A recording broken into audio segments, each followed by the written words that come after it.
प्रसंग में आप सभी ने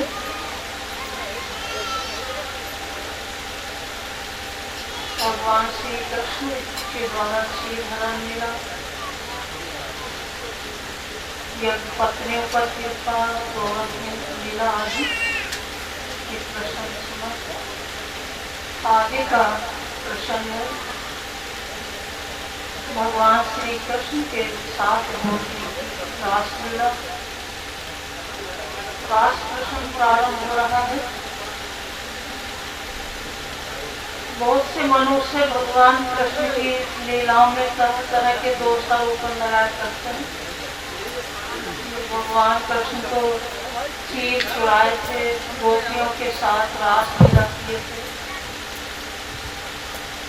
लेकिन कृष्ण कौन है? वो साधारण पुरुष नहीं है और न गोपियां साधारण स्त्रियां हैं। इस शंका का समाधान सुखदेव जी ने प्रारंभ में ही कर दिया और विशेष करके राजा परीक्षित के अंदर ये शंका हुआ है।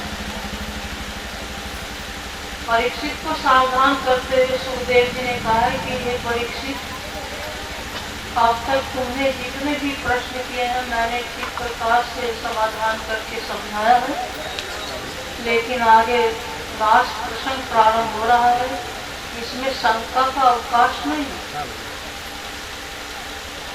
इसमें प्रश्न नहीं करना, क्योंकि साक्षात भगवान की लीला है।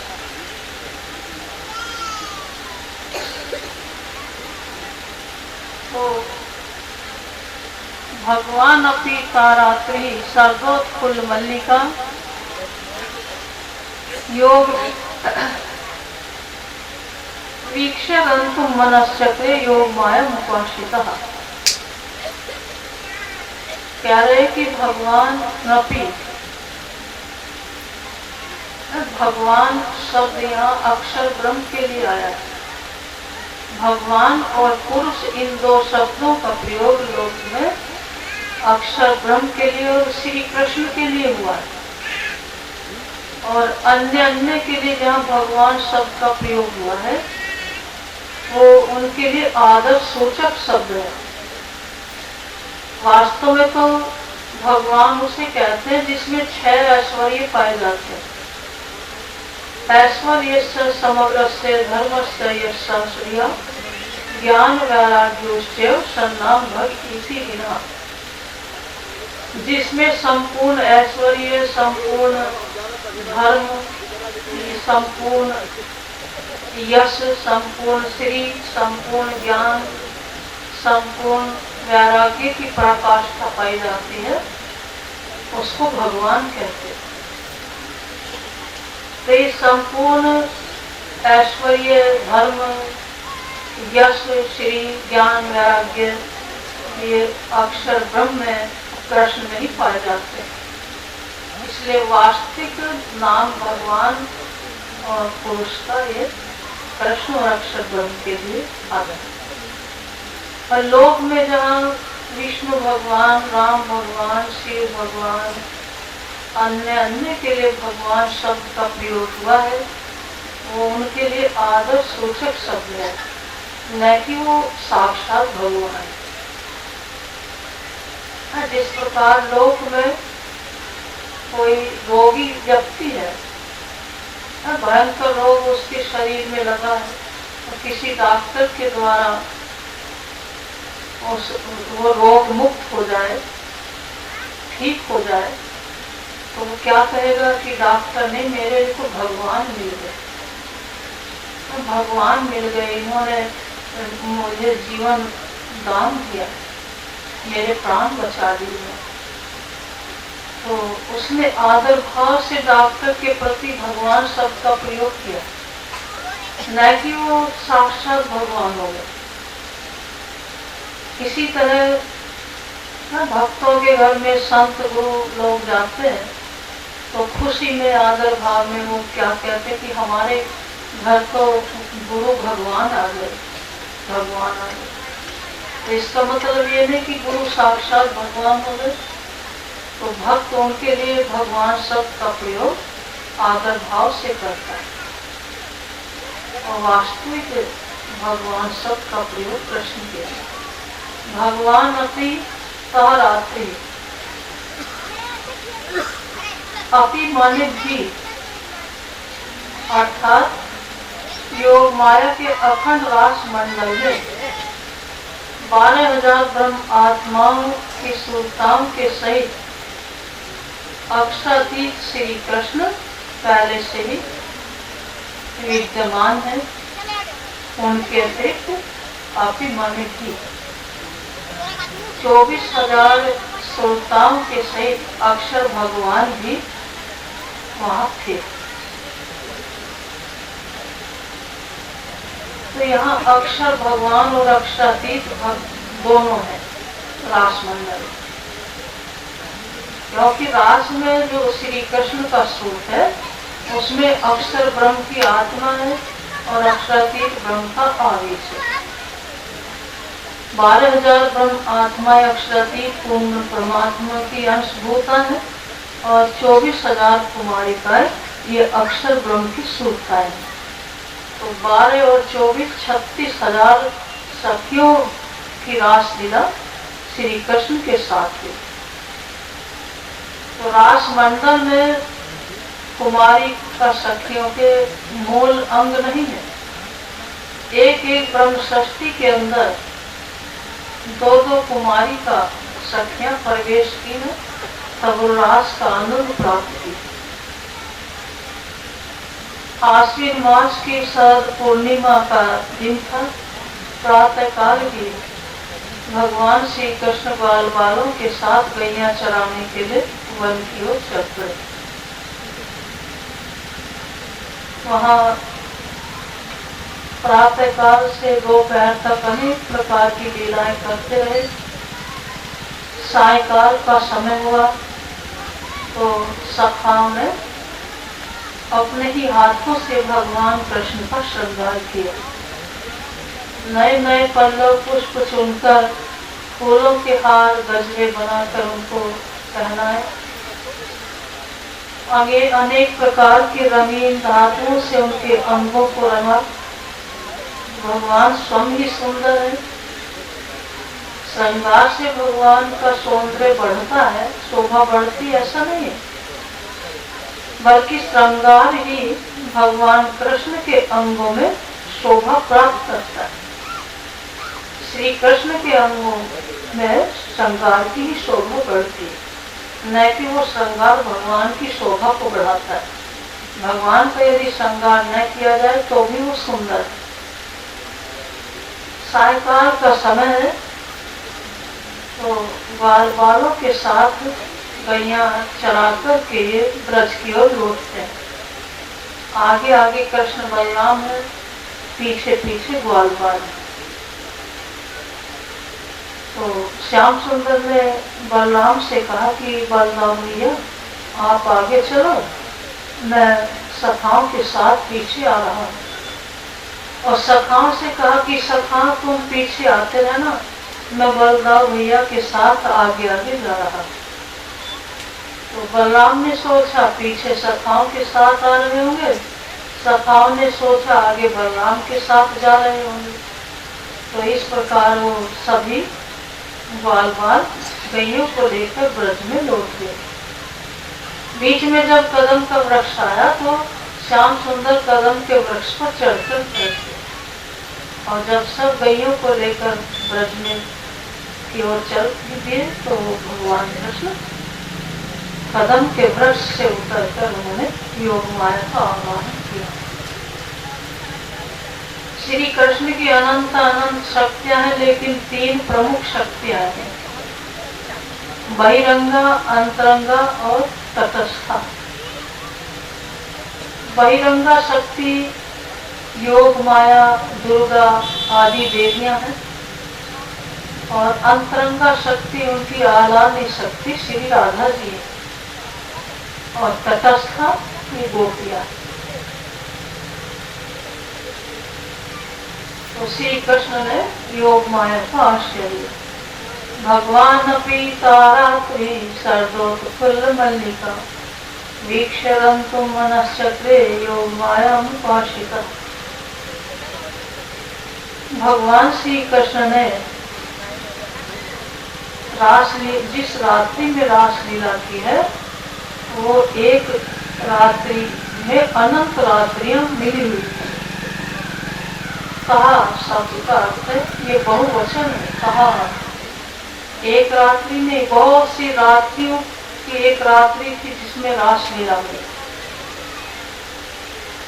और 3 ऋतुओं का समावेश है उस रात्रि। आश्विन मास की शरद पूर्णिमा की रात्रि, जिसमें 6 होती है, लेकिन यहाँ भगवान ने 3 ऋतुओं को अपनाया है। शरदोत्फुल्ल मल्लिका, शरद ऋतु, वसंत ऋतु और ग्रीष्म ऋतु। शरद ऋतु स्वच्छ आकाश के स्वच्छ निर्मल प्रकाश के लिए, और ग्रीष्म ऋतु जल विहार के लिए, वसंत ऋतु नए नए पल्लव पुष्पों के लिए अपनाए। वीक्षरन्तु मनश्चक्रे योग मायामुपाश्रिता। भगवान श्री कृष्ण ने गोपियों के प्रेम को देखकर मन बनाया, अर्थात रास करने की इच्छा हुई। तो इससे ध्वनि निकलते कि भगवान के पास मन नहीं है, उनको बनाना पड़ता है। भगवान के पास सब कुछ है, लेकिन एक ही वस्तु उनके पास नहीं है। वो क्या नहीं है? मन नहीं। इसलिए वो दूसरों के मन से ही काम चलाते हैं। इसलिए उनका एक नाम है अमना, बिना मन वाला। तो गोपियों के प्रेम को देखकर उन्होंने मन बनाया, अर्थात रास करने की इच्छा हुई। तो उन्होंने योग माया का आश्रय लिया, योग माया का आवाहन किया। योग माया वहाँ उपस्थित हुई और बोली कि प्रभु मैं आपकी क्या सेवा करूं। तो बोले कि आज हमारी रास करने की इच्छा है, तुम ही बताओ रास मंडल रास लीला में क्या क्या सेवा करोगे।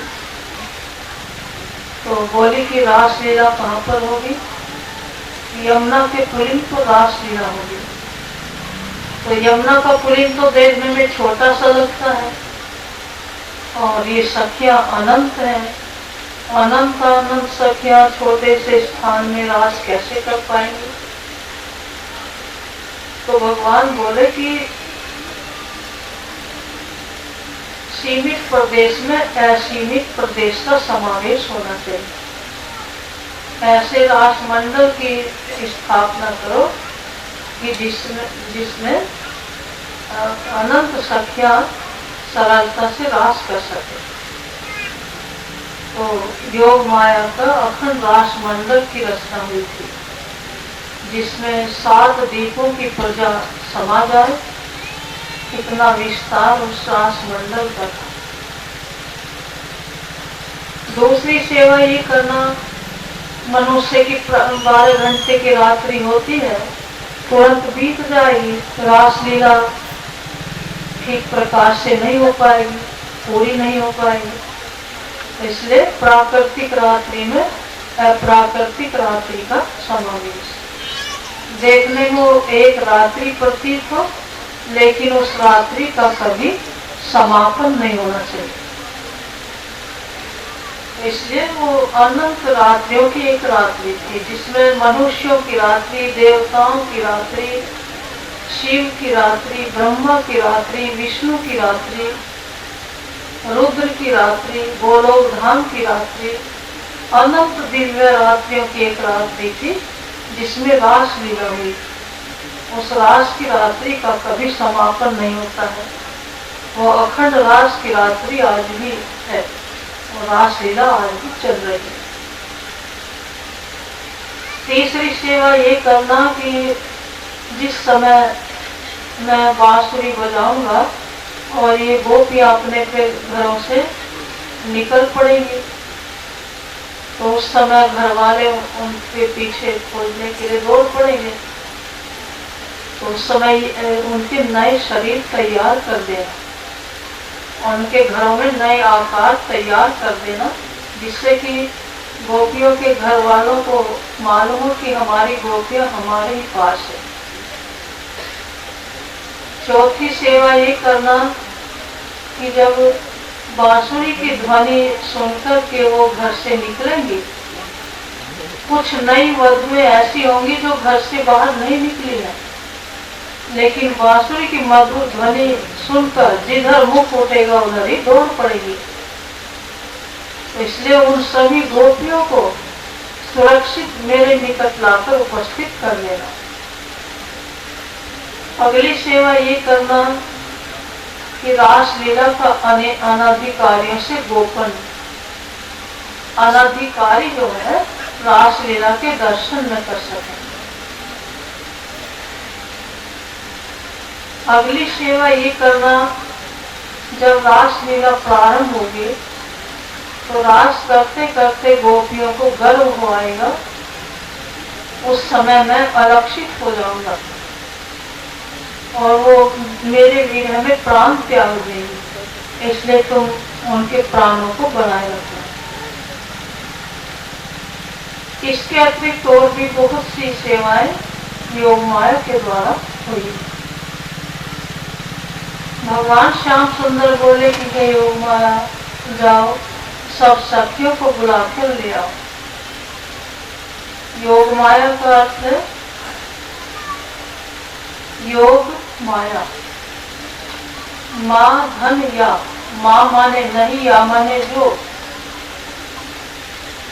जो कार्य होना संभव नहीं है, उस कार्य को भी संभव करने का जो योग बना दे उसको योग माया कहते हैं। जीवन में कभी भी परमात्मा से मिलने की संभावना नहीं रहती है। परमात्मा मिलेंगे या नहीं मिलेंगे ये शंका बनी ही रह जाती है। तो उस परमात्मा से मिलाने का जो योग बनाते हैं उसी को योग माया कहते हैं। योग माया का अर्थ राधा, योग माया माने श्यामा। योग माया का आश्रय लो तो परमात्मा से मिला दीजिए। राधा जी का आश्रय तो श्री कृष्ण से मिला दीजिए। श्यामा जी व सत्य सदा सत सुखी दाता। श्यामा जी को आपका आश्रय लो तो राजी से मिला देगी। सदा स्थायी सुखों को देने में श्यामा जी ही सक्षम। तो योग माया राधा का श्यामा का ही स्वरूप है। इधर योग माया चली है सखियों को बुलाने के लिए। इतने में भगवान श्याम सुंदर ने फेंट से बांसुरी निकाली और उसमें स्वर फूंका, बांसुरी बजानी प्रारंभ कर दी। ऐसी विलक्षण बांसुरी बजाई है भगवान कृष्ण ने कि पूरा विश्व उनकी मधुर ध्वनि सुनकर विमुग्ध हो जाता है। ब्रह्मा विष्णु महेश आदि भी विमुग्ध हो गए। जड़ वस्तु चेतन बन गई, चेतन वस्तु जड़ बन गई, सब स्तब्ध रह गए। विश्व विमोहिनी बांसुरी बजाई थी। बांसुरी तो और समय भी वो बजाते थे, लेकिन रात की रात्रि के समय जो बांसुरी बजाई है वो विलक्षण थी। उसमें बीज मंत्र उन्होंने फूंका था। बीज मंत्र माने प्रेम को बढ़ाने वाला स्वर। भगवान श्याम सुंदर बांसुरी बजाए उस समय गोपियां अपने अपने घर के कार्यों में संलग्न थी। संध्याकालीन जो गृह कार्य होते हैं, एक सखी गाय दूह रही थी। जैसे श्याम सुंदर ने बांसुरी बजाई, दूध का पात्र छूटकर हाथ से नीचे गिर गया और दौड़ पड़ी श्याम सुंदर से मिलने के लिए। एक सखी बच्चे को स्तनपान करा रही थी। जैसे श्याम सुंदर ने बांसुरी बजाई, वो बालक छूट करके पृथ्वी पर गिर गया और वो श्याम सुंदर से मिलने के लिए दौड़ पड़ी। एक सखी भोजन बना रही थी, सब भोजन तैयार कर चुकी, बाद में हलवा बना रही थी। तो जैसे श्याम सुंदर ने बांसुरी बजाई, चूल्हे पर हलवा बनते छोड़ करके दौड़ पड़ी भगवान कृष्ण के से मिलने के लिए। एक सखी पति को भोजन परोस रही थी, उसी समय श्याम सुंदर ने बांसुरी बजाई। बांसुरी की मधुर ध्वनि सुनकर सोच रही है कब और कैसे भगवान के निकट पहुंच जाए। तो उतावली में उसका एक पैर पति के भोजन की थाली पर और दूसरा पैर पति की छाती पर पड़ गया और दौड़ पड़ी श्याम सुंदर से मिलने के। एक सखी के पति बाहर से आए, उन्होंने भोजन मांगा। उसी समय उस गोपी को, गैया को भी घास डालना था। इधर पति को भोजन देना है, गैया को घास डालना है। उसी समय श्याम सुंदर की बांसुरी सुनाई पड़ी। उसकी चित्तवृत्ति भगवान में लग गई, कब और कैसे पहुंच जाए।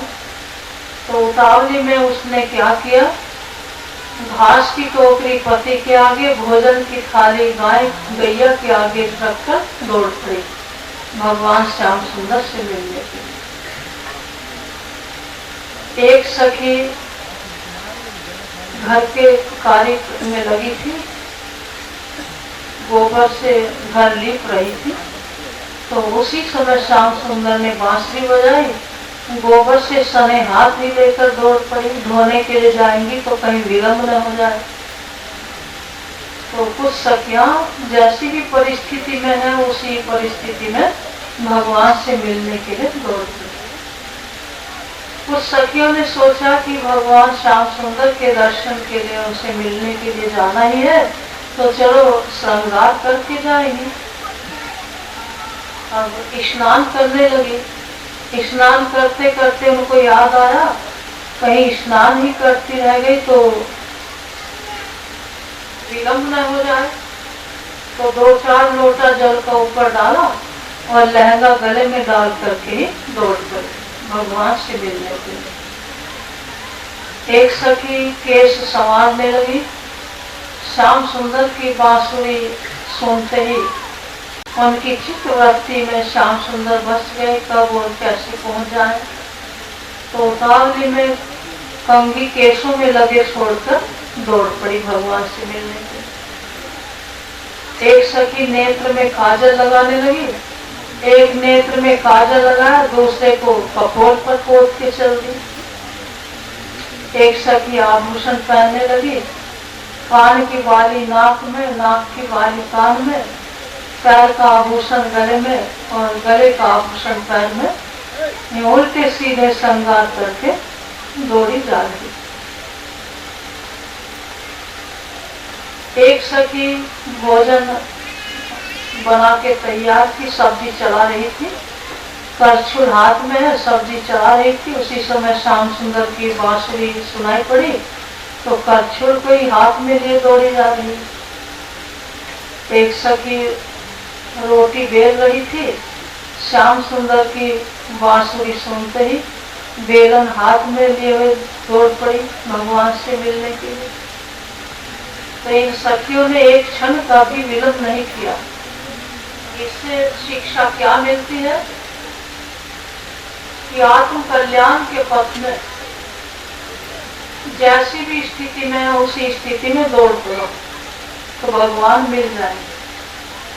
आप कहें कि अभी हम घर के कार्यभार निपटा लें, बच्चों की शादी विवाह कर लें, तब करेंगे, तो समय का कोई निश्चित नहीं है।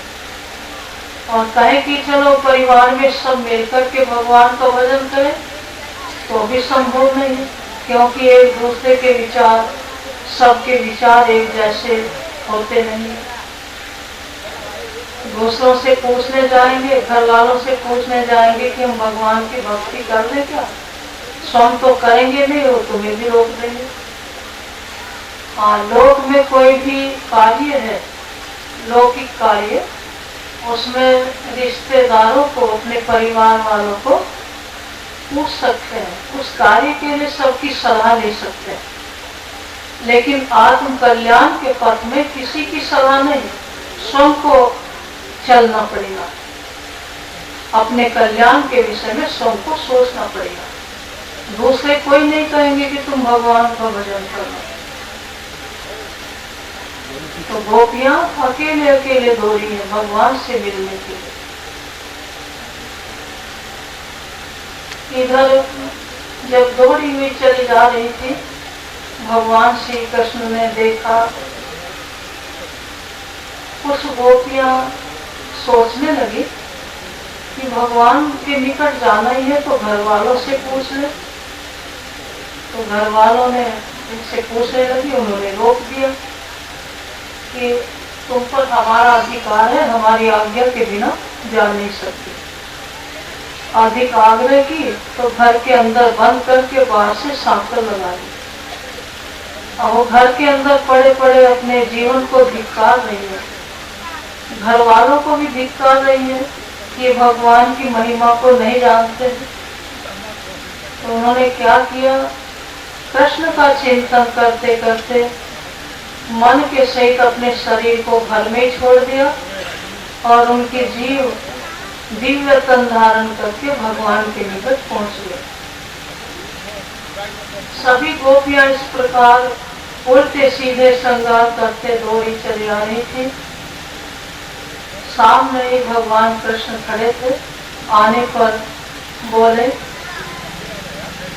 स्वागतो महाभागा प्रियम किम करवाणी। स्वागत है सखियों, तुम्हारा स्वागत है, तुम यहाँ आई हो, तुम्हारी क्या सेवा करूं। ब्रजस्या नाम हम कच्चित गुरुता गमन काल। फिर उनको देखा कि ये तो उल्टे सीधे श्रृंगार करके इस प्रकार दौड़ी चली आ रही है, जिस प्रकार इनके घरों में आग लग गई हो। जैसे किसी व्यक्ति के घर में आग लग जाए और प्राणों को बचाने के लिए उल्टा सीधा दौड़ता है। तो बोले कि ब्रज में कुशल तो है, ब्रज में कोई आपत्ति तो नहीं आई है, तुम्हारे आने का यहाँ कारण क्या है। तो गोपियां निरुत्तर हो जाती है। भगवान कृष्ण ने पहले तो बुला लिया, बांसुरी बजा करके एक एक गोपी का नाम लेकर के उन्होंने बुलाया। उसमें जो विलक्षण राग गाया है भगवान श्याम सुंदर ने, उसके अर्थ को केवल गोपियां ही समझी थी, सुना तो सबने था, लेकिन भगवान क्या कह रहे हैं उस रहस्य को केवल गोपियां ही समझती। और जिन्होंने समझ लिया वो एक क्षण का विलंब नहीं कि भगवान से मिलने के लिए दौड़ पड़ी। और शेष तो सुन करके विमुग्ध हो गए। बड़ी सुंदर मधुर बांसुरी बज रही है, लेकिन उसके रहस्य को कोई समझ नहीं पाया, भगवान कह क्या रहे हैं। इसी प्रकार ये आज भी बांसुरी बज रही है। भगवान कृष्ण की कथा वार्ता चर्चा जहाँ होती है, ये बांसुरी का ही तो बजना है।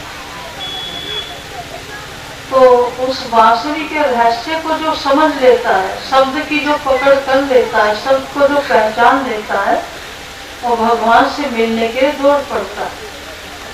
अन्यथा सब अपने अपने भाव के अनुसार सुनकर रह जाते हैं। बहुत से कहते हैं कथा बड़ी अच्छी लग रही है, कहने की शैली बड़ी अच्छी है। तो जितना वो ग्रहण करते हैं उतना ही फल उन्हें मिलता है।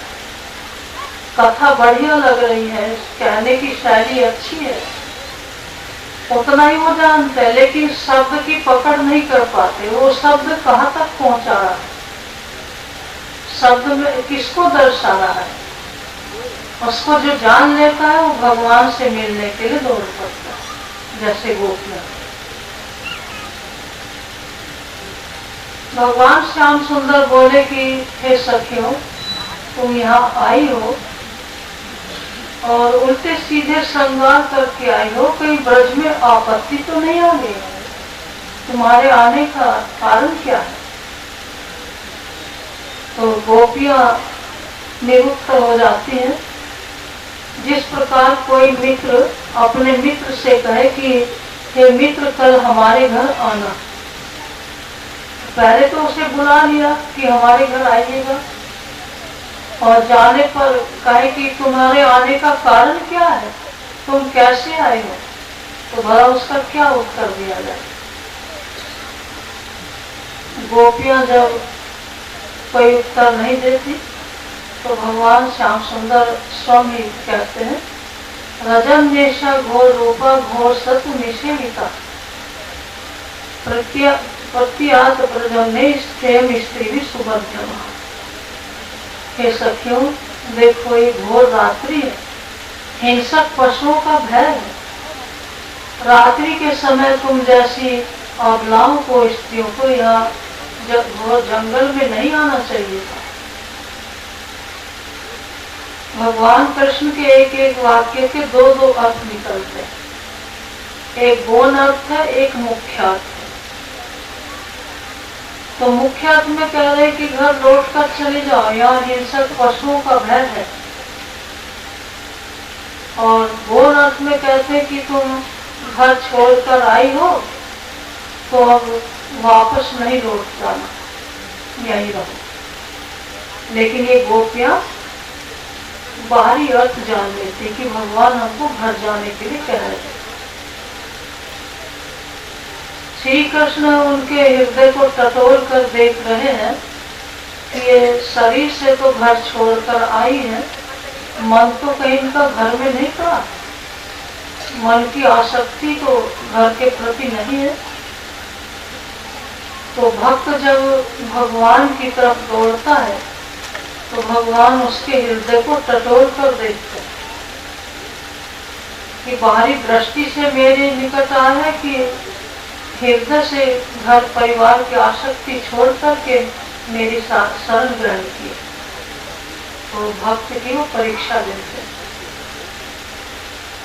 भगवान कहते हैं कि हे सखियों, देखो रात्रि के समय तुम यहाँ आई हो, तुम्हारे माता पिता भाई बंधु पति आदि सभी तुम्हें खोजते होंगे और तुम्हें घर में न देखकर वो कूड़ते होंगे, इसलिए तुम्हें खोजने के लिए वो घर से निकल पड़े।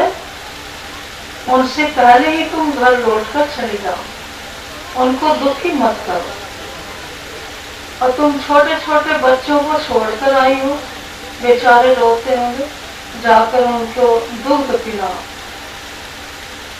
गैया के बछड़े छोटे छोटे हैं और तुम गैयों को धोती हो और बछड़े भी भूखे रह जाएंगे, जाकर तुम बछड़ों को दूध पिलाओ। तरह तरह से उनको उपदेश दे रहे हैं। और हे सखियों, अच्छा तुम यहाँ वृंदावन की शोभा देखने आई होंगी। भगवान अपनी तरफ से बोलते जा रहे हैं, गोपियां कोई उत्तर ही नहीं दे रही। तो फिर बोले, दृष्टम वनम कुसुमितम राकेश का रंजितम। अच्छा सखियों, तुम वृंदावन की शोभा देखने के लिए आई होंगी, ठीक है, वृंदावन की शोभा देख लो। तो अपने मन में गोपियां सोचने लगी कि वृंदावन की शोभा ही दिखाना था तो हमको रात्रि में यहाँ क्यों बुलाया। तो भगवान के यह प्रिय वचन सुनकर इधर की ओर दृष्टि करके देखने लगी। तो भगवान बोले, कुसुमितम दृष्टम वनम कुसुमितम। इधर सखियों क्या देखती हो, देखो रंग बिरंगे जो पुष्प खिल रहे हैं ना, ये तुम्हारा परिहास कर रहे हैं, तुम्हारी मजाक कर रहे हैं, तुम्हारा उपहास कर रहे हैं। खिलखिला कर देखो कैसे हंस रहे हैं पुष्प। वो इसलिए हंस रहे हैं कि रात्रि में गोपियां कहाँ भटकने के लिए आ गई, तो इसलिए तुम इनके उपहास का पात्र न बनो, तुम घर लौटकर चले जाओ। अब इधर से दृष्टि हटाकर इधर की तरफ देखने लगी सखियां। तो भगवान श्याम सुंदर बोले, इधर क्या देखती हो? यमुना नीले जत तरु पल्लव शोभितम। हे सखियों, इधर क्या देखती हो? यमुना के तट पर जो वृक्ष खड़े हैं ना, तो वृक्षों की जो वायु बहती है तो वृक्षों की पत्तियां यूं हिलने डुलने लगती है, तो वो वृक्षों की पत्तियां हिल रही है। तो भगवान बोले कि इधर क्या देखती हो? ये वृक्ष भी कह रहे हैं, सखियों रात्रि के समय यहाँ कहाँ आ गई? तुम्हें यहाँ आना उचित नहीं है, जाओ घर लौट करके चली जाओ। ये वृक्ष भी तुम्हें घर लौट जाने के लिए कह रहे हैं। अब ये सखियां ऊपर की ओर दृष्टि करके देखने लगी, मानो विधाता को उपलम्ब दे रही है कि हाय विधाता, आपने हमारे भाग्य में ऐसे निष्ठुर वचन सुनने को लिखा था क्या? तो भगवान श्याम सुंदर बोले कि ऊपर की ओर क्या देखती हो? राकेश का रंजितम। राकेश माने चंद्रमा। तो ऊपर जो ये राकेश है ना, चंद्रमा, ये द्विजराज है, ब्राह्मण देव, और ये ब्राह्मण धर्मोपदेशक है, धर्म को उपदेश दे रहे हैं। ये कह रहे हैं कि अभी सखियों, तुम पूर्ववती स्त्री हो, पतिव्रता हो, और तुम लोगों के लिए घर छोड़कर रात्रि में यहाँ आना उचित नहीं है। चलो भूल से आ गई, अब घर लौट कर चली जाओ। यदि तुम अपने मन में सोचो गहन अंधकार है, मार्ग दिखाई नहीं दे रहा है, तो चलो हम प्रकाश दिखा देते हैं, प्रकाश करके मार्गदर्शन करा देते हैं, तुम घर लौट कर चली जाओ। तो इस प्रकार बार बार भगवान श्याम सुंदर उन गोपियों को घर लौट जाने के लिए कह रहे हैं।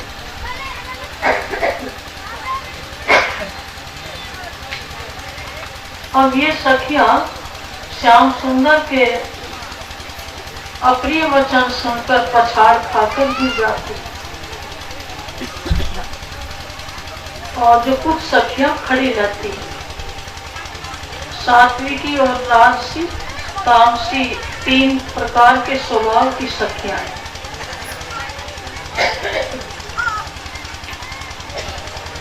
तमोगुण लोक में पतन का कारण बनता है, लेकिन भक्ति क्षेत्र में तमोगुण प्रधान है। तो सात्विकी और राजसी सखियां ये पछाड़ खा के गिर जाती हैं, तामसी सखियां साहस के साथ खड़ी रहती है और भगवान से प्रश्नोत्तर करती है। भगवान श्याम सुंदर बोले कि अरे सखियों, जो स्त्री पतिव्रता धर्म का पालन करती है, उसका लोक भी बनता है और परलोक भी बनता है। इसलिए तुम अपने अपने घर लौट कर चली जाओ, पातिव्रत्य का धर्म का पालन करना। दुशीलो दुर्भगो वृद्धो जलो रोग्य धनो पीवा, पति स्त्री घृण्य हातव्य लोके सुभित पार्थी। लोक में पति चाहे लंगड़ा हो, लूना हो, अंधा हो, कोढ़ी हो, निर्धन हो, रोगी हो, कैसा भी पति क्यों न हो, पतिव्रता स्त्री का धर्म है उसकी सेवा करना, उसको छोड़कर अन्यत्र न जाए। स्वामी जी ने भी अपने शब्द में जोर देकर कहा है, खोड़ होए भरतार मां, अन्य मूर्ख होए अजान, तेने तेरे न मुंह को जो होए कुलवंती ना। जो कुलवंती स्त्री है, पतिव्रता स्त्री है, किसी भी प्रकार का दोष पति में क्यों न हो, उसको चाहिए कि पति को छोड़कर अन्यत्र न जाए, उसकी सेवा करे। और जो पातिव्रत्य धर्म का पालन करता है, तो उससे मैं प्रसन्न होता।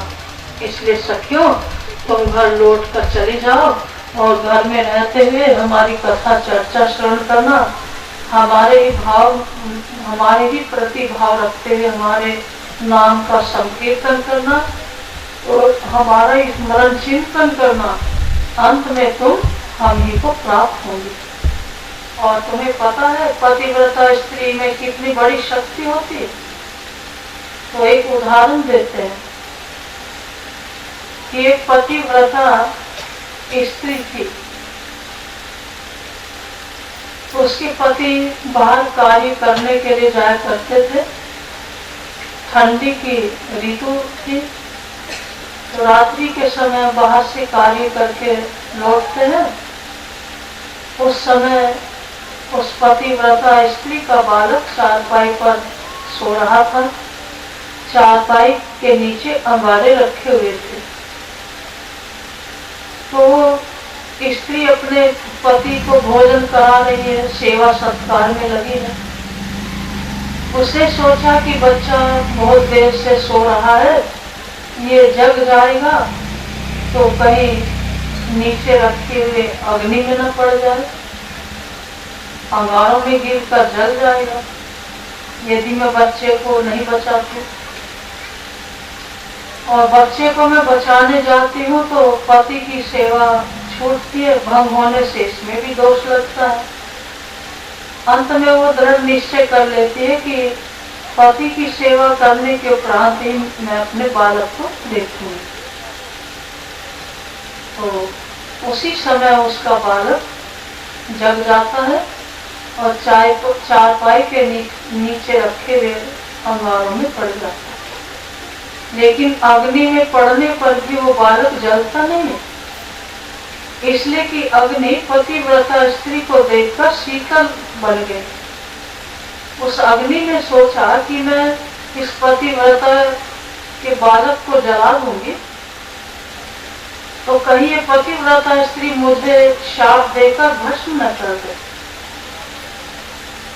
संपूर्ण विश्व को जलाने वाली अग्नि को भस्म करने की क्षमता पतिव्रता स्त्री में होती। पतिव्रता स्त्री से अग्नि भी भय मानती। इसलिए तुम अपने पतिव्रता धर्म का पालन करो और घर लौट कर चलो।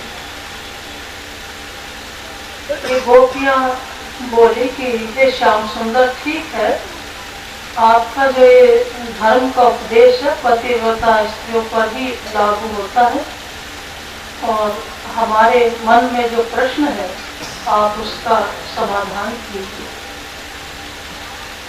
कि एक ब्राह्मणी थी, वो अपने पति की पूजा किए बिना अन्न जल ग्रहण नहीं करती थी। उसका ये नियम था। किसी कार्यवश ब्राह्मण देव को विदेश जाना पड़ गया तो पतिव्रता ब्राह्मणी ने कहा कि मैं भी आपके साथ चलूंगी, क्योंकि मेरा नियम है मैं आपकी पूजा किए बिना अन्न जल ग्रहण नहीं करती। ब्राह्मण देव बोले कि तुम विदेश में कहाँ दुख उठाओगी, लो हमारा ये चित्र लो, इसी में हमारा भाव रखते हुए अपने नियम का पालन करना। तो चलते समय अपना चित्र दे गए। अब वो ब्राह्मणी चित्र में ही पति का भाव रखते हुए पूजा करती थी, अपने नियम का पालन करती। बहुत दिन बाद जब पति देव विदेश से घर लौटते हैं तो उस समय दरवाजा बंद करके वो चित्र की पूजा में लगी हुई थी। उसी समय पति देव ने विदेश से आकर दरवाजा खटखटाया, इधर वो पूजा में लगी है। तो हे श्याम सुंदर, आप ये बताओ, वो पूजा छोड़ करके यदि दरवाजा खोलती है तो पूजा भंग होने से तो भी दोष लगता है।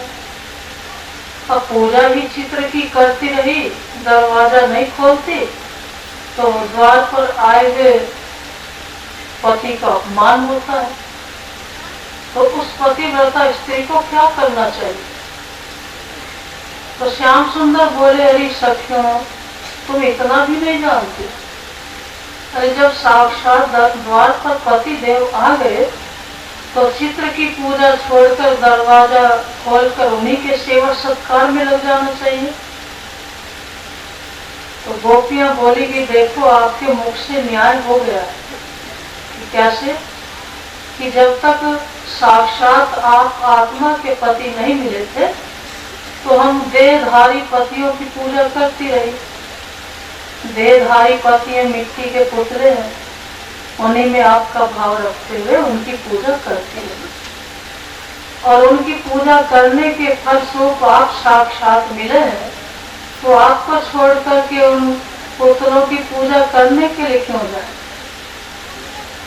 तो इस प्रसंग में गोपियों की विजय होती।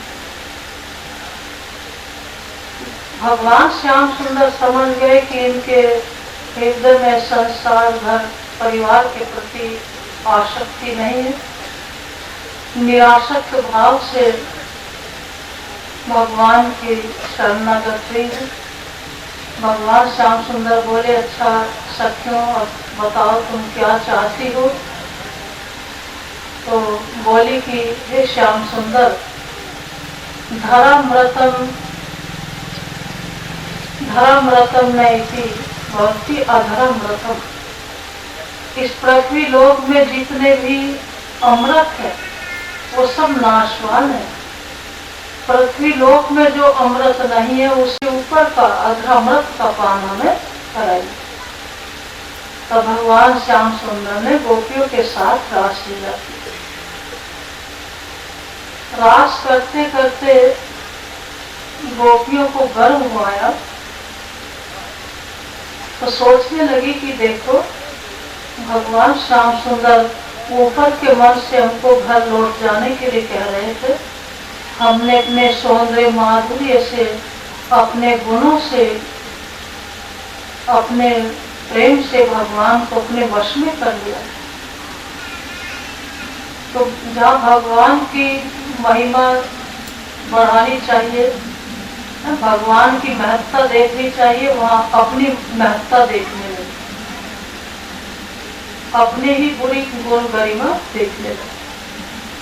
तो भगवान ने देखा इनको गर्व आया है तो श्री कृष्ण रास करते करते अंतर्ध्यान हो जाते। अपने मध्य में जब भगवान श्याम सुंदर को नहीं देखती गोपियां तो उनको खोजने के लिए निकल पड़ी। श्याम सुंदर कहाँ गए हैं? सब गोपियां खोज रही है। उन्होंने देखा आगे एक पीपल का वृक्ष खड़ा था। तो पीपल के वृक्ष का स्वभाव है जब वायु बहने लगती है तो पीपल की पत्तियां हिलने डुलने लगती। तो पत्तियां हिल डुल रही थी। गोपियों ने सोचा पीपल हमें बुला रहा है, ये पीपल हमें बुला रहा है कि आओ आओ हम बताएंगे श्याम सुंदर किधर से गए। तो दौड़कर पीपल के पास गई, बोली कि हाँ पीपल बताओ तो श्याम सुंदर इधर से जाते हुए देखते हो। तो जब तक ये दौड़ कर जाती है वायु बहना बंद हो जाती है और पत्तियों का हिलना डुलना बंद हो जाता है। तो गोपियां आपस में कहने लगी देखो ये पीपल भी हमारी हंसी कर रहा है, हमारा उपहास कर रहा है। पहले तो इसने हमें बुला लिया, आओ आओ हम श्याम सुंदर का पता बताएंगे। हम यहाँ आई है तो चुप खड़ा हो गया, बोलता ही नहीं है। चलो आगे खोजेंगे। तो आगे बढ़ती है, एक आम का वृक्ष था। आम के वृक्ष के पास जाकर बोली कि हे आम, तुम तो परोपकारी हो, तुम तो सभी का परोपकार करते रहते हो। लकड़ी से, छाया से, फल से सबका उपकार करते हो। एक उपकार हमारा भी कर दो। श्याम सुंदर मिले थे, मिलकर खो गए, इधर से जाते हुए देखे हो तो बताओ। आम जड़ वृक्ष बेचारा क्या बताएगा जब उधर से कोई उत्तर नहीं मिलता। तो सखिया बोली चलो ये नहीं बताएगा, आगे पूछती। आगे एक अशोक का वृक्ष खड़ा था। अशोक के वृक्ष के पास जाकर बोली, हे अशोक, तुम तो सभी के शोक को दूर करने वाले हो। एक शोक हमें भी लगा है। भगवान श्याम सुंदर मिले थे, मिलकर खो गए, उसी का शोक है, दुख है हमें। इधर से आपने जाते हुए देखे हो तो बताओ। अशोक की ओर से कोई जवाब नहीं मिल रहा है। तो बोली, अरे सखियों, आज श्याम सुंदर हमसे रूठ गए तो ये सभी हमसे रूठे हुए हैं, कोई भी हमें पता नहीं बता रहा है। चलो आगे पूछती हैं। तो आगे एक वृक्ष से लता लिपटी हुई थी। उस लता पर छोटे छोटे पुष्प खिल रहे थे। तो उसके पास जाकर बोली कि ये लता, इधर से श्याम सुंदर जाते हुए देखे हो तो बताओ। तो लता की ओर से कोई उत्तर नहीं मिलता। तो सखियां आपस में कहने लगी, अरे देखो, ये कहाँ हमें श्याम सुंदर का पता बताएगी, ये तो खिलखिलाकर हंस रही है, वृक्ष से लिपटी है, छोटे छोटे पुष्प खिले हैं। तो सखियां बोली कि ये तो हमारा परिहास कर रही है। ये लता कह रही है कि अरे सखियों, देखो, जिस प्रकार हम वृक्ष से लिपटी है ना, इसी प्रकार तुम श्याम सुंदर से लिपट जाती तो तुम्हें छोड़कर क्यों जाते। और दांत दिखा दिखा के हंस रही है, हमारा परिहास कर रही है। चलो ये नहीं बताएगी। तो अब आगे बढ़ती हैं। इधर गोपियों के मध्य से भगवान श्याम सुंदर रास करते करते प्रिया जी को लेकर अलक्षित हुए थे। तो प्रिया जी को जब ले गए तो एकांत में बैठाकर उनको नए नए पल्लव पुष्प चुनकर अपने हाथों से ही फूलों के गजरे हार बनाकर प्रिया जी का श्रृंगार किया श्याम सुंदर। तो प्रिया जी तो वैसे भी सुंदर है, और भगवान के द्वारा जब श्रृंगार हो जाए तब तो कहना ही क्या। अब प्रिया जी को गर्व हुआ है अपने सौंदर्य का। तो बोले कि हे प्रियतम, आप ये बताओ, हम दोनों में सुंदर कौन है। श्याम सुंदर बोले कि आप ही बताओ कौन है, कि मैं बताऊंगी तो आप बुरा मान जाएंगे, कि बुरा नहीं मानेंगे, बताइए। प्रिया जी बोले कि हम तो ऐसी हैं जिस पर जैसे पूर्णिमा की उजियारी।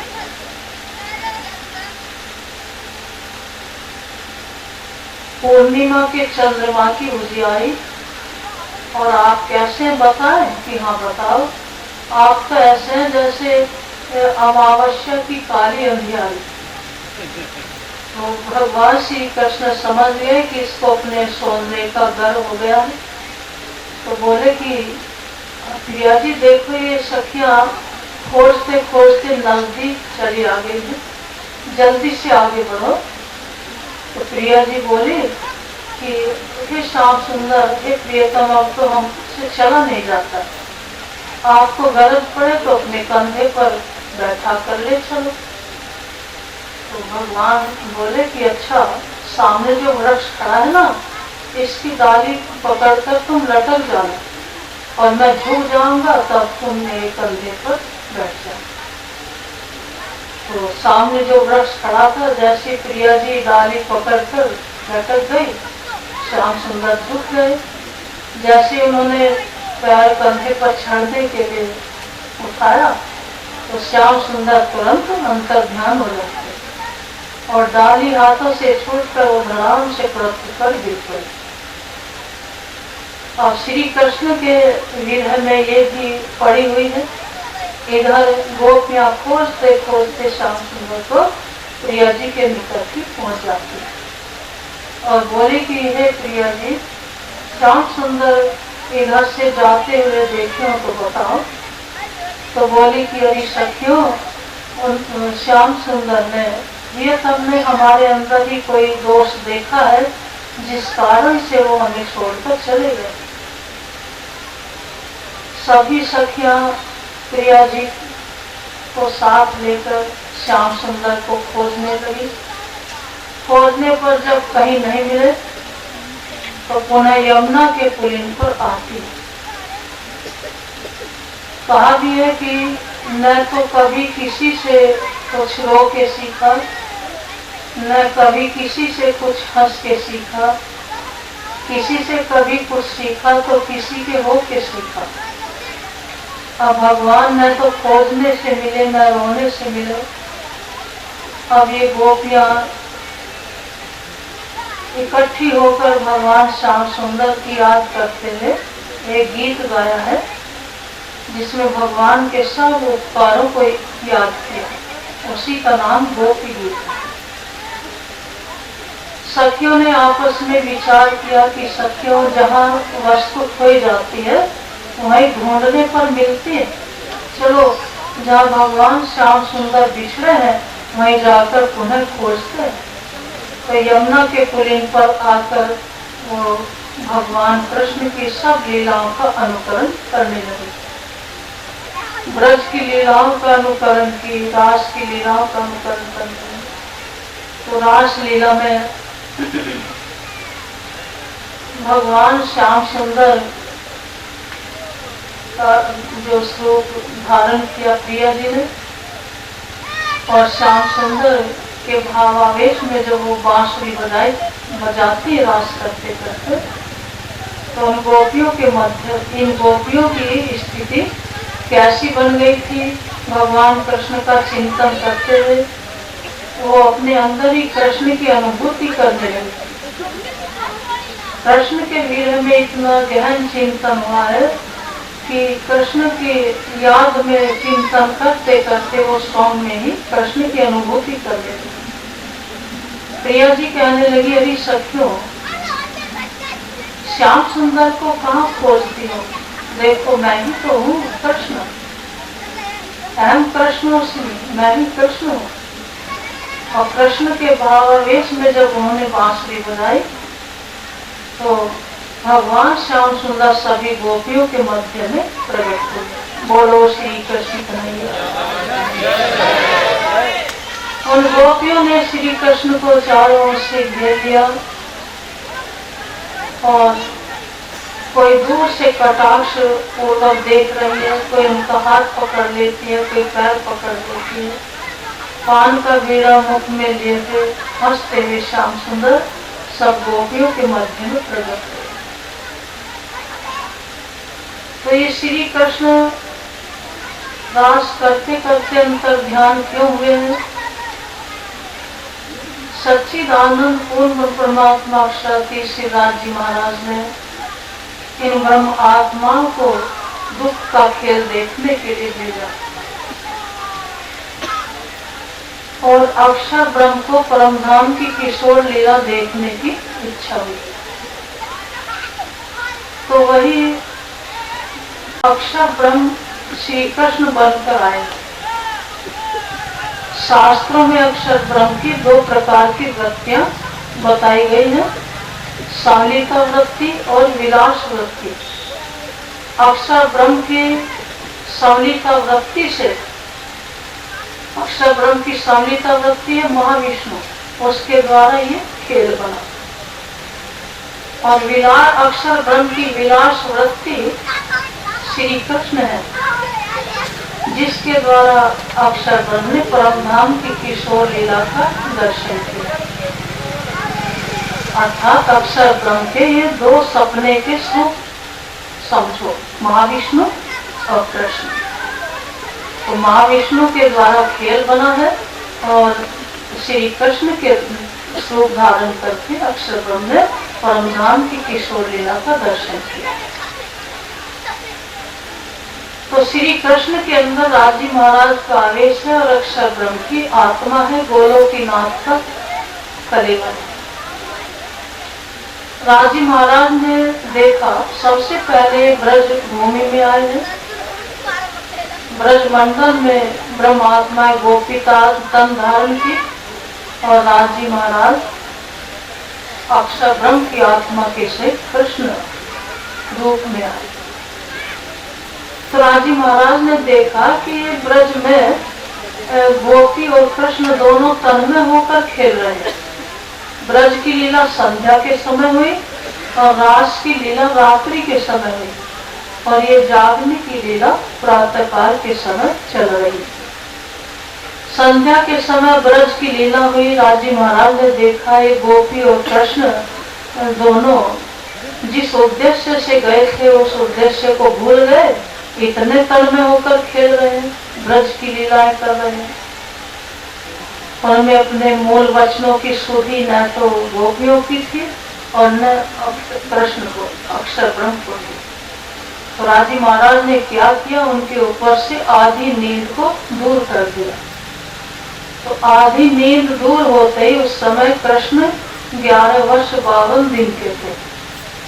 उन्होंने वृंदावन में बांसुरी बजाकर सब गोपियों को बुलाया और रास में जब प्रवेश किए हैं ये, तो उस समय आधी निद्रावस्था है, आधी जागृत अवस्था है। रास लीला करते हुए भी इतने तन में हो रहे हैं गोपी कृष्ण, उनको अपने मूल वचनों की सुध नहीं थी। तो राजी महाराज ने देखा कि रास लीला में भी इतने तन में होकर खेल रहे हैं, मूल वचनों की सुधि यहाँ भी नहीं है। तो राजी महाराज ने श्री कृष्ण के ऊपर से अपना आवेश छीन लिया, अपना आवेश खींच लिया। जब जोश लियो खींच कर तब चित्त चौंक भई अक्षर, कौन बन कौन सखिया कौन हम, यो चौंक के फिर आता। तो इधर रास लीला में जब तन में होकर खेलते हुए राजी ने देखा तो श्री कृष्ण के ऊपर से अपना आवेश खींच लिया। तो आवेश खींचते ही श्री कृष्ण अंतर ध्यान हो जाते हैं और अक्षर धाम में अक्षर ब्रह्म जागृत हो जाते हैं और जाग के तुरंत चौंक करके उठे। तो जब जोश लियो खींच कर तब चित्त चौंक भई अक्षर, राजी का जोश खींचते अक्षर ब्रह्म एकदम चौंक करके उठते हैं। कौन बन कौन सखिया कौन हम, ये चौंक के फिर आता। और ये वृंदावन कौन सा वन है, ये सब सखिया कौन है और हम कौन है, विचार करने लगे। तो तब उन्हें याद आया कि परम धाम में जो किशोर लीला के दर्शन करने की इच्छा हुई थी, ये राजी महाराज की वही किशोर लीला। तो किशोर लीला का स्मरण आते ही, रास लीला का स्मरण आते ही अक्षर ब्रह्म की बुद्धि में रास लीला अखंड हुई। उसके बाद चुभ रही हृदय में शुद्ध, अभी थोड़ी चुभन हो रही थी कि रास लीला से पहले भी मैंने कुछ देखा है। तो रास लीला से पहले क्या देखा अक्षर ब्रह्म ने, ब्रज की लीला। तो ब्रज की लीला का स्मरण होते ही अक्षर ब्रह्म के चित्त में ब्रज की लीला अखंड हुई। अक्षर ब्रह्म के चित्त में ब्रज की लीला अखंड होने से अक्षर ब्रह्म के चित्त को सदाशिव भी कहा जाता है और सदाशिव का ही अंश ये शिव जी है जो उस रास लीला का आनंद प्राप्त करते हैं। उसके बाद अक्षर ब्रह्म राजी महाराज से हाथ जोड़कर प्रार्थना करते हैं। तो राजी महाराज से जो हाथ जोड़कर प्रार्थना करते हैं, यही अक्षर ब्रह्म का ज्ञान में तब कहा गया। बोले कि हे स्वामी, समाधि अवस्था में मैं जिस आनंद को प्राप्त कर रहा था, समाधि अवस्था भंग हो जाने से वो आनंद पूर्ण रूप से मैं प्राप्त न कर सका। आप मेरे ऊपर कृपा कीजिए कि पुनः उस आनंद को मैं प्राप्त कर सकूं। तब राजी महाराज ने अक्षर ब्रह्म को पुनः अपना आवेश देकर भेजा और यहाँ खोलते गोपियों के मध्य में श्री कृष्ण हंसते भजनानंद सुख लियो पार। पूर्व की अपेक्षा इस समय भगवान श्याम सुंदर के दर्शन करके गोपियों के आनंद की अपार वृद्धि हुई, उनको अपार आनंद मिला, क्योंकि भजन के माध्यम से उनको भगवान श्री कृष्ण पुनः प्राप्त हुए। तो भजन क्या था गोपियों का? पूर्व में जो रासलीला में भगवान कृष्ण के द्वारा उनके संयोग में जो आनंद प्राप्त हो रहा था, और श्री कृष्ण के अंतर ध्यान होने पर फिर उनके वियोग में अपार दुख हुआ, और जब विरह में श्री कृष्ण का चिंतन कर रही है गोपियां, चिंतन भगवान कृष्ण का हो रहा है विरह में, दुख में, ये गोपियों का भजन था। और उस भजन के चिंतन के फलस्वरूप जब पुनः श्री कृष्ण का संयोग हुआ तो पूर्व की अपेक्षा उनके आनंद की अपार वृद्धि हुई, अपार आनंद हुआ। भगवान श्याम सुंदर को देखकर सभी गोपियां कहने लगी, हे श्याम सुंदर, रात्रि के समय हम अबलाओं को छोड़कर कहाँ चले गए थे?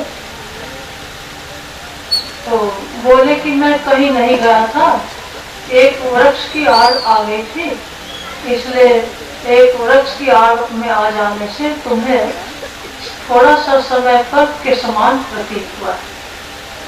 तो वृक्ष की आड़ क्या थी? राजी महाराज के हुक्म रूपी वृक्ष की आड़ थी वो।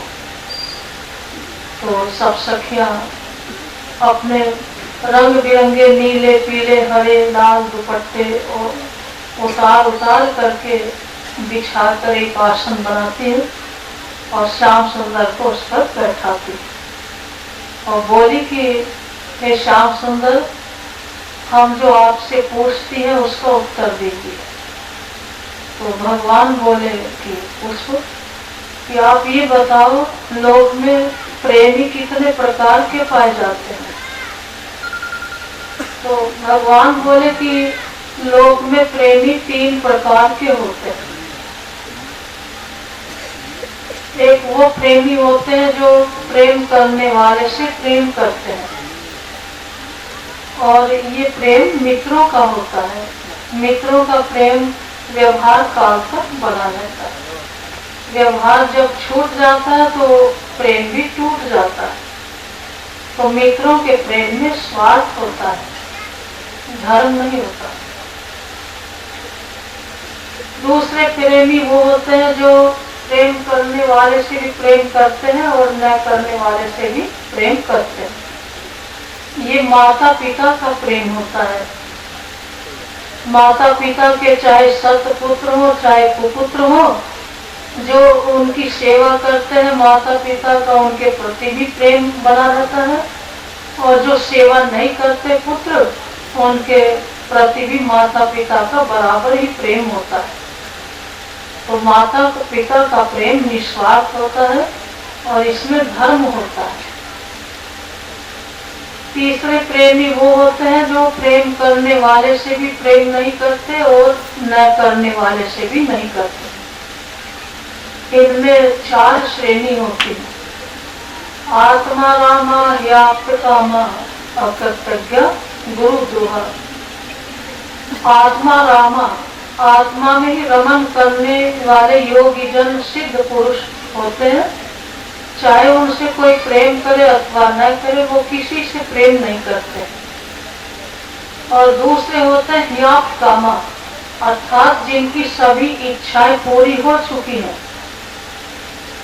जिनको किसी से किसी वस्तु की अपेक्षा नहीं है, तो वो भी किसी से प्रेम नहीं करते। तीसरे होते हैं अकर्तव्य, अर्थात परोपकार को न मानने वाला।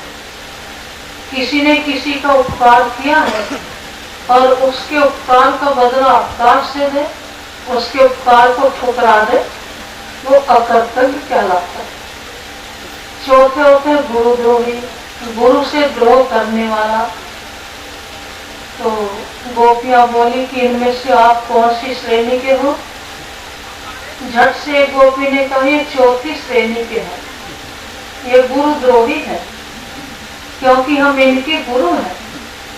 इनको बचपन से ही बैठना उठना चलना फिरना खाना पीना, नाचना गाना हम ही ने तो सिखाया है, और हम गुरुओं की अवहेलना करके भागते, तो इसलिए ये गुरुद्रोही कहलाते हैं।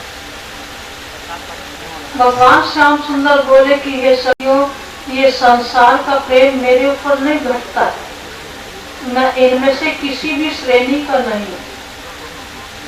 मैं तो पाकर के इसलिए खो गया था, जिस प्रकार निर्धन व्यक्ति है, कभी जीवन में धन देखा नहीं है, कहीं से उसको गड़ा हुआ धन मिल जाए,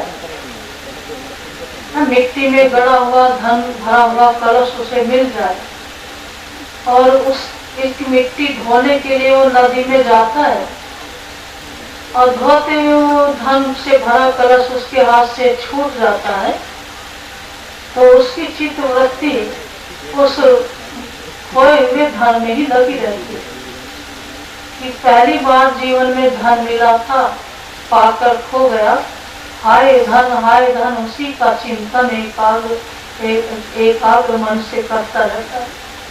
इसी प्रकार हे सखियों, मैं तुम्हारा परम धन हूँ, पाकर के इसलिए खो गया था कि तुम एकाग्र चित्त से मेरा ही चिंतन करते हो, अन्यथा तुम सभी गृहस्थ आश्रम की उन जकड़ी हुई श्रृंखलाओं को तृणवत तोड़ के आई हो, जो बड़े बड़े ऋषि मुनियों से भी छूटना मुश्किल है।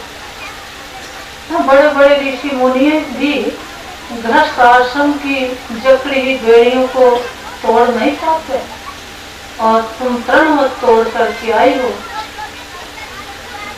इस ऋण का बदला यदि मैं ब्रह्मा की आयु लेकर चुकाना चाहूं तो नहीं चुका सकता, मैं सदैव तुम्हारा ऋणी हूं।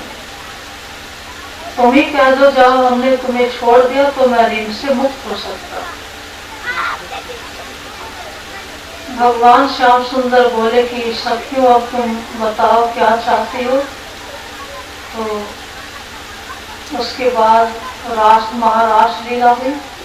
महारास लीला के बाद यमुना जी में स्नान किया, उसके बाद भोजन लीला हुई। भोजन लीला के उपरांत फिर भगवान श्याम सुंदर पूछते हैं कि सखियों, अब तुम क्या चाहते हो। तब उन सब सखियों ने यही कहा कि हरे वाला हूँ एकला मांगू किन अलगाने थइये, जी हाँ हमने विरह नहीं चालों से घर जाइए। हे प्रियतम, अब तो बस ऐसे घर में लेकर चलो जहाँ से एक क्षण के लिए भी आपसे जुदा न हो सके। तब 12,000 ब्रह्म आत्माओं की सुल्तान के सहित राजी महाराज का आवेश परम धाम में लौट गया। उसके बाद गोलोकीनाथ श्री कृष्ण की लीला हुई। रास के भी 3 भेद हैं, इस ब्रह्मांड के भी 3 भेद हैं, और कृष्ण के भी 13 भेद हैं, और रास लीला के भी 13 भेद हैं। वास्तविक की रास लीला अक्षर ब्रह्म के हृदय निकुंज में हुई है, और प्रातिभाषी की लीला नित्य वृंदावन में हुई, और व्यवहारिक की लीला इस ब्रज मंडल में हुई। 6 महीने की रात्रि में जो रास हुई। तो उसके बाद फिर गोलों की श्री कृष्ण की रास लीला वेद की ऋचाओं के साथ हुई। ये वेद की ऋचाएं भी गोपी संधारण की थी, और रास लीला होने के बाद पुनः योग माया के ब्रह्मांड का पतन होकर फिर इस काल माया के ब्रह्मांड की रचना, जागनी के ब्रह्मांड की रचना। 3 ब्रह्मांड में, काल माया के ब्रह्मांड में ब्रज की लीला हुई, योग माया के ब्रह्मांड में रास लीला, और इस जागनी के ब्रह्मांड में ये जागनी की लीला, दुख की लीला। तो ये ब्रह्मांड वैसा ही है जैसे पूर्व में काल माया का ब्रह्मांड था, लेकिन किसी ने नहीं जाना। बड़े बड़े कथाकार भी इस रहस्य को नहीं जान पाते। महाप्रभु श्री रामनाथ जी ने तारतम ज्ञान के द्वारा इस रहस्य को प्रकट किया। तो महारास लीला के गोलोक की कृष्ण की रास लीला के बाद पुनः इस ब्रह्मांड की रचना हुई और सब ब्रजवासी अपने अपने घरों से इस प्रकार सोकर उठे जिस प्रकार प्रतिदिन रात्रि में सोते थे और प्रातः काल उठकर अपने गृह कार्यों में लग जाते थे।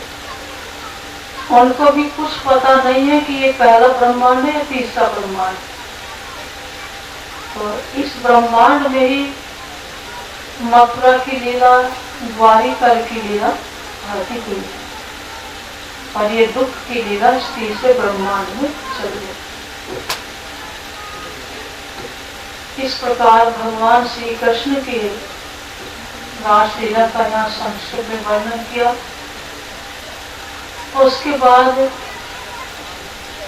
महाराज लीला के बाद पुनः इस ब्रह्मांड की रचना हुई जिसमें ये फिर वो पूर्ववत वो लीला प्रारंभ हुई। इधर कंस श्री कृष्ण को मारने के लिए तरह तरह के उपाय कर रहा था।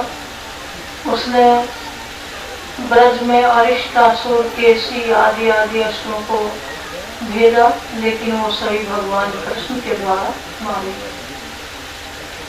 महारास लीला के बाद 7 दिन ब्रज में रहकर श्री कृष्ण लीलाएं किए हैं और 4 दिन मथुरा की लीला। ग्वालिया पीर हाथी को मारना, चानोर मुष्टि को पछाड़ना, कंस का संहार करना और वसुदेव देवकी को कारागार से मुक्त करना, ये 4 दिन मथुरा की लीला थी।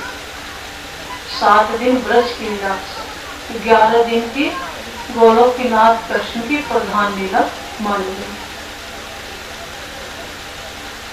उसके बाद मथुरा की शेष लीला से लेकर द्वारिका पर्यंत की लीला ये वैकुंठवासी विष्णु कृष्ण के द्वारा।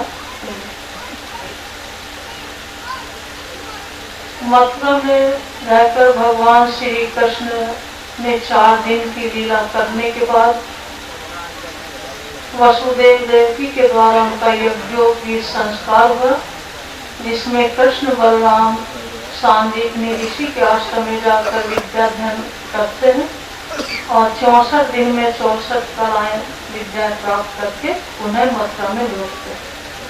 मथुरा में भगवान कृष्ण के अंतरंग सखा उद्धव थे। उद्धव को ब्रज में भेजकर गोपियों का समाचार मंगाते हैं और अपना संदेश भेजते हैं। तो उद्धव ज्ञानी है, कृष्ण के भक्त भी हैं, लेकिन उनके ज्ञान को भक्ति का अभाव है और गोपियों के अंदर भक्ति है, प्रेम है, लेकिन उनको ज्ञान का अभाव है। तो श्री कृष्ण ने उद्धव को ब्रज में भेजकर गोपियों के सत्संग से उन्हें भक्ति और ज्ञान प्राप्त कराया। एक दूसरे के सत्संग में इनको भक्ति ज्ञान वैराग्य प्राप्त होगा, यह उद्देश्य भगवान कृष्ण का उद्धव को ब्रज में भेजने का था। तो ब्रज में उद्धव गुरु बनने के लिए गए थे, लेकिन गोपियों के प्रेम और भक्ति को देखकर भगवान कृष्ण में कैसा इनका भाव है, अनन्य प्रेम है, उसको देखकर उद्धव गोपियों को गुरु बना करके पुनः मथुरा में लौटते और भगवान श्री कृष्ण से गोपियों के विषय में बहुत प्रशंसा करते। इधर भगवान श्री कृष्ण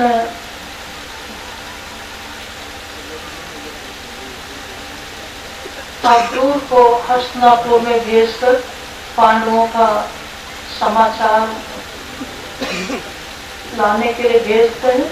वहां जाकर अक्रूर ने जब धृतराष्ट्र का मनोभाव जान लिया और देखा पांडवों को के साथ बड़ा अन्याय कर रहे हैं, धृतराष्ट्र को समझा, लेकिन उसके भाव विचार जब परख लिए अक्रूर जी ने, तो पुनः आकर भगवान श्री कृष्ण से बताया। तो भगवान श्री कृष्ण आगे की लीला प्रारंभ करते। तो यहाँ पूर्वार्ध में श्री कृष्ण की ब्रज की लीला, रासलीला, संक्षेप में मथुरा की लीला का वर्णन किया गया है। इसके आगे उत्तरार्ध में मथुरा की शेष लीला से लेकर द्वारिका पर्यंत की लीला और आगे का और भी जो शेष प्रश्न है कल पूरा करके इसका समापन भी किया जाएगा।